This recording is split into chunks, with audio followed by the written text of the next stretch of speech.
मनुष्य जीवन मिला है, बड़ी कठिनता से मिला है। पहले भवों में न जाने कितने धर्म पुण्य धार्मिक क्रियाएं की होगी, यज्ञ हवन किए होंगे, प्रभु का नाम स्मरण किया होगा, दया दान किया होगा और कामना की होगी कि हमको मनुष्य जन्म मिल जाए, क्योंकि अन्य जन्म में जीव को सुख नहीं मिलता है।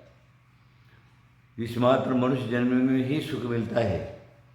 इसलिए धर्म, अर्थ, काम और मोक्ष, ये 4 प्रकार का पुरुषार्थ अगर कर सकता है तो मनुष्य पर्याय में ही कर सकता है। इसीलिए हमने पूर्व में कामना की होगी, अभी हम सब लोग मनुष्य पर्याय में आ गए हैं। अब मनुष्य पर्याय में आए हैं तो मनुष्य पर्याय हिसाब से वैसे ही हमें काम करना चाहिए। नीतिकारों ने, शास्त्रकारों ने, पुराणकारों ने, सभी ने एक आवाज़ में कहा है, 4 प्रकार के पुरुषार्थ में सर्वप्रथम धर्म पुरुषार्थ को रखा है। धर्म पुरुषार्थ अगर हमारे जीवन में है तो अर्थ भी मिलता है, काम भी मिलता है, परंपरा से मोक्ष की प्राप्ति होती है।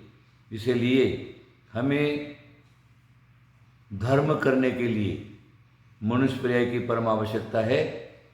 इसीलिए मनुष्य जन्म हमको मिला है, न कि पाप करने को, न कि दुराचार करने को, न कि अन्यथा काम करने को। मनुष्य जन्म में जो है हमने धर्म करने के लिए ही भगवान से मांगा है और हमने प्रार्थना की है, देव पूजा आदि आदि हमने सारा किया है। अब आपको उसका फल मनुष्य पर्याय मिल गया है, इसलिए सीधा चलने की कोशिश करो। कभी भी आड़े टेढ़े मत जाओ। आड़े टेढ़े गए और रास्ता भूल गए तो फिर उस रास्ते पर आना बहुत मुश्किल पड़ता है। कई जन्म मिलते हैं तब जाकर के स्वयं उस रास्ते पर आ सकते हैं, और उस रास्ते पर लाने के लिए एक धर्म ही मेन कारण है। इसलिए धर्म का पालन करना, धर्म को कभी मत छोड़ना।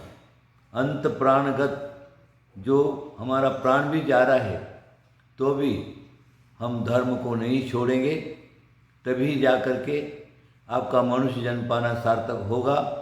मेरी बात आप सब लोग सुन रहे हैं, सुनो और उसके ऊपर ध्यान दो।